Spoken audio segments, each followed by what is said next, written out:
It has become tougher to buy weight loss jags online amid concerns over unsafe use by people with eating disorders.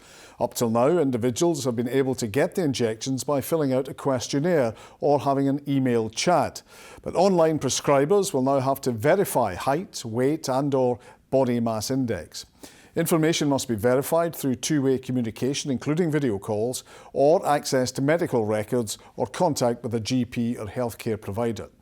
We reflected on the new safeguards with the GP and lifestyle medic, Dr Becky Howie, and the Chief Executive of Scottish Slimmers Amanda Boyle. So what's your reaction to these restrictions?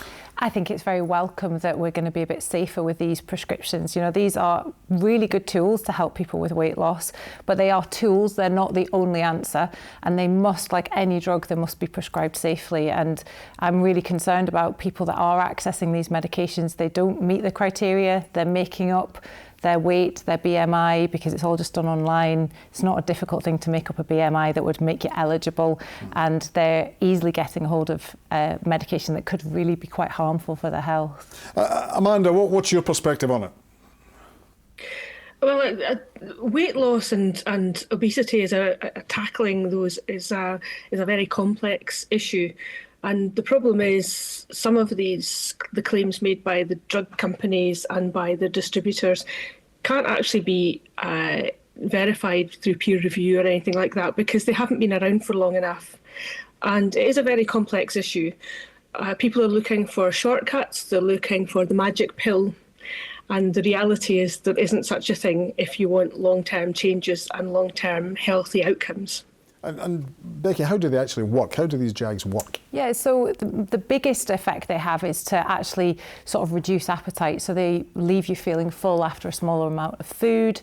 They take the pleasure away from eating. So where people have, always had food on their brain, can't stop thinking about food, they suddenly find they're not as obsessed with food. They find it easier to have smaller portions. But if we're not teaching people the right kind of food to eat, they might just be having smaller portions of ultra-processed food that is not actually nutritious, it's not doing their bodies any good, and all that's happening is that their calories are going down, but they're not improving their overall health. And that's part of the message that you would perhaps be giving to Slimmers, Amanda, that it's about what you're eating as much as how much you're eating.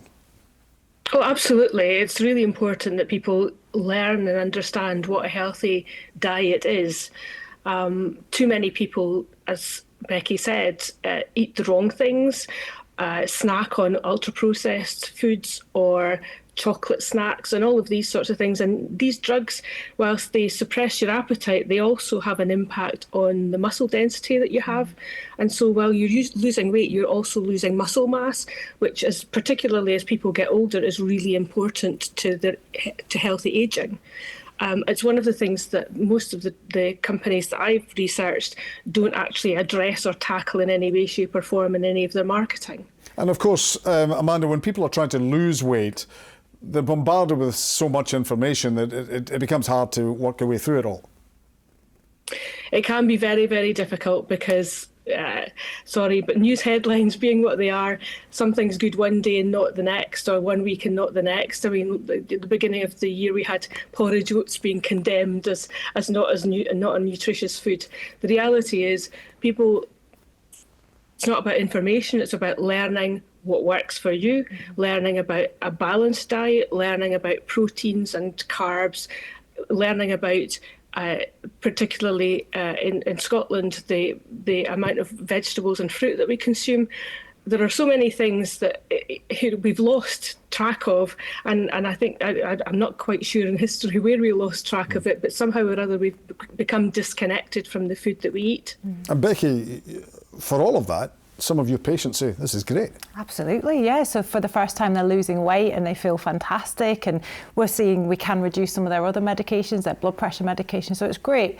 But what happens when you come to the end of the 2 years of taking it, or the money runs out? These are a lot of patients who don't have vast amounts of money, so what do they do when they have no money left? And if they've not learned how to eat properly, the thing about muscle mass is really important because muscle is a really calorie hungry tissue. So if you've lost a lot of muscle, you may have a lower basal metabolic rate. So when you go back to eating again, you may find you put on even more weight than you had before. So it really has to be a part of a program and not just here's a prescription, go and get on with it, and nothing else changes. So we really need to support people. Is enough known about particularly the side effects yet? I think there's a big push to say there's no side effects, and that, you know, everybody that you speak to has side effects. The very way it works is almost a side effect. Everything slows down. The movement of food through your system slows down. So, you know, the side effects are going to be things like nausea because you feel full. Some people have bowel issues because everything's slowed down. So everybody gets some level of a side effect because that's how it works. It's just how disturbing that side effect is from one individual to another. And Amanda, a lot of people will see this as the easy fix and not listen to the rest of it. They do, and that's been demonstrated. And Becky hits the nail on the head. A paper I read today, published by one of the distributors in this country, said that 73% of the users that they surveyed had side effects, particularly around gastrointestinal issues. And again, the funding, the money for all of this, you know, a year-long programme with any of the traditional weight loss plans and groups and clubs will cost anything from £100 to £200 a year. Okay. These drugs cost about £200 a month. That's an astonishing amount of money that you have to sustain, because the reality is when you stop taking the drugs or stop following any particular regime, the weight piles back on again. Okay, well, that's what happens. And it's exactly the same with the drug therapy as it is for any of the programmes. Just very finally, Becky, these restrictions puts more pressure on GPs. Yeah, potentially if we're going to be asked now to check people's notes, to go through that takes time, 10-15 minutes. That's a 10-15 minute appointment time that we can't give to somebody else. And these are drug companies making money out of desperate patients that are then taking time away from the NHS. So we really need to politically think about how we're going to balance who's going to be doing these checks, who's going to be making sure patients are safe, and we need to make sure we're protecting the NHS at the same time as making sure patients are safe if they're getting these drugs privately. Okay, Becky, Amanda, thank you both for joining us on Scotland Tonight. Thank you very much.